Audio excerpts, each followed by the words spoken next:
Welcome back, undergrads, to this explainer. I am absolutely thrilled to be your guide today as we jump right into Chapter 3 of our sociolinguistics journey, language maintenance and shift, language death, and loss. You know, languages aren't just dry lists of vocabulary words.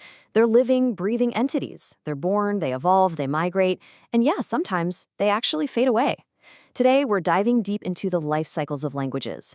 We'll look at the powerful forces keeping them alive and those undeniable pressures that cause them to disappear. But before we get into the heavy academic theories, I want you to stop and think about a really personal question. Do you speak your heritage language as fluently as your grandparents did? Think about your family dinners. Think about the language your grandparents use when they're chatting with each other versus the language you use when you reply to them. If you notice a difference in fluency or even just vocabulary, well, you're already experiencing the exact phenomenon we're studying today. So this isn't just a theory in a book. This is intensely personal for a lot of us. Okay, let's map out our journey. We've got 6 sections today. 1. The life of a language. 2. Fishman and domains of use. 3. 5 drivers of shift. 4. The Indonesian experience. 5. Reversing language shift. And 6. Protecting our local heritage. Let's kick things off with Section 1, the life of a language, focusing on maintenance versus shift. So, when 2 languages come into contact, especially when one is more socially or economically dominant, that less dominant language hits a crossroads. It basically faces 2 potential paths. Path 1 is language maintenance. This is your scenario of sheer linguistic resilience. It's when a speech community just keeps using its language across generations, even with a massive dominant language knocking at the door. Then we have Path 2, language shift. This happens when a community progressively abandons one language in favor of another across generations. And progressively is the key word here. It's a slow burn. It usually starts with the older generation being beautifully bilingual.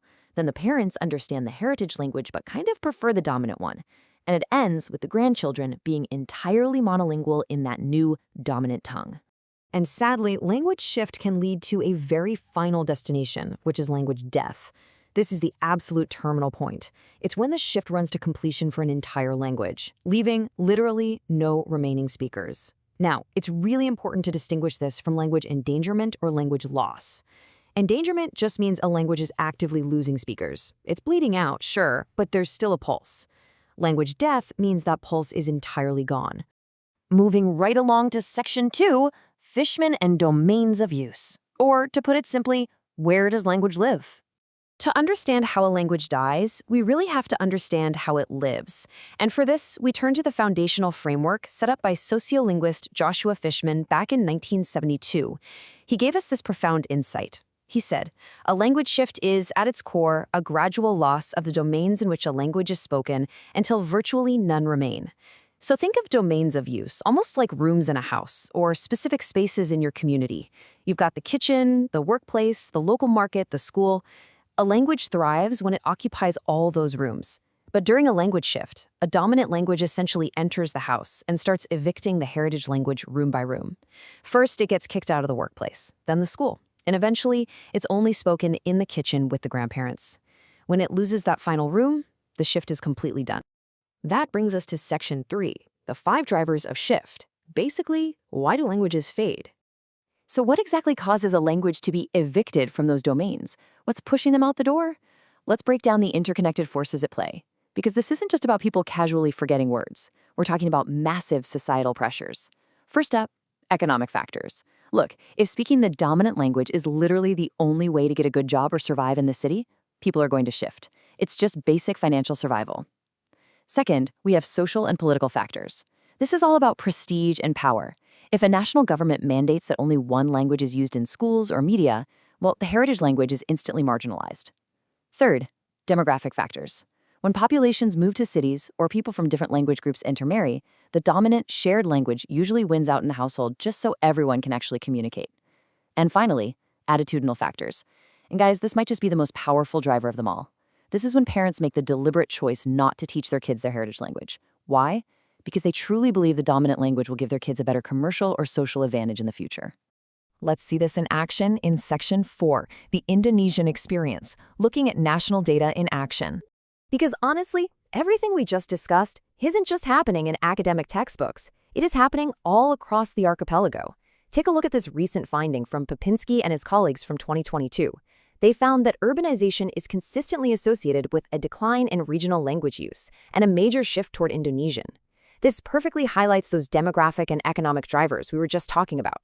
As folks migrate to urban centers looking for opportunity, regional languages kind of get left behind in the villages, right? Indonesian simply becomes the essential, everyday tool for survival and success in the city. But here's the thing. It's not always about moving to a big new city.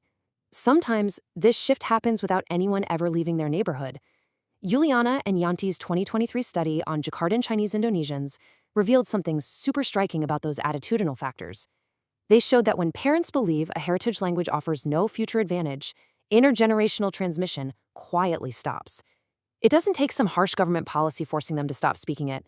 It just takes a parent making a practical, albeit pretty heartbreaking calculation for their kid's future. And just like that, literally within a single generation, the transmission chain is completely broken. Which leads us to a big question in Section 5. Reversing language shift. Can we save endangered languages? All of this can sound pretty bleak, I know. So is there a way to hit the brakes before a language reaches that terminal point of death? Going back to Joshua Fishman's broader work, he gives us a massive warning about how we typically try to save languages. He argues that relying on schools alone rarely succeeds. You can absolutely slap a heritage language onto a school curriculum, but if it's just treated like another subject to be tested on and then forgotten, it's not going to survive. The absolute, non-negotiable requirement for reversing language shift is intergenerational home transmission. The language has to be spoken at the dinner table. It has to be the language parents use to comfort their kids or tell them jokes. It literally must reclaim the domain of the home. Finally, let's bring it all home in Section 6, protecting our local heritage, Central Sulawesi and Nilai, keTadulakoan. As undergraduate students right here, it's absolutely crucial that you recognize that these national shifts documented by researchers, they are happening right in our own backyards. Central Sulawesi is incredibly linguistically diverse, but we are actively experiencing a shift away from heritage languages, like the beautiful Kaili dialects, across generations. The domains of use for these dialects are shrinking fast as Indonesian takes up more and more space in our daily lives. But we aren't without tools. We have unique, local character values that act as incredible sociolinguistic survival mechanisms. The values of Nilai keTadulakoan aren't just abstract cultural ideas. They are highly practical frameworks for resisting language shift. Specifically, we're going to look at two of them, Manjaliku Ntodea and Nakaba Nalula. First, let's look at Manjaliku Ntodea. This value basically transforms language maintenance from a mere, weekend hobby into a profound act of civic duty. It's the understanding that protecting a community's linguistic heritage is an active effort to safeguard collective identity and the public interest. When you speak your heritage language, you aren't just communicating. You are actively defending the historical and cultural identity of your people against this massive tide of homogenization. And then we have Nakaba. Nakaba means applying sustained resilience and long-term commitment. Think back to those massive economic and social drivers pushing us toward the dominant language. Well, Nakaba is the strength to push back against them. It takes immense patience and real resilience to deliberately use a heritage language at home, especially when it might feel way easier or more commercially advantageous to just default to Indonesian. Nakaba is the sheer grit required to ensure that intergenerational transmission happens at the dinner table, day after day, year after year. We've covered the life cycles, the domains, the massive drivers of shift, and our own powerful local tools for resilience. Which leaves us with this final provocative thought. What role will you play in the future of your own local languages? You have the academic framework now. You see the forces at play. So, are you going to be a generation where the transmission quietly stops? Or are you going to embody Nakaba and reclaim the domains of your heritage? The choice, and honestly, the future of these languages is entirely in your hands. Thank you so much for joining me on this explainer, and I absolutely cannot wait to see how you apply these concepts in your own lives.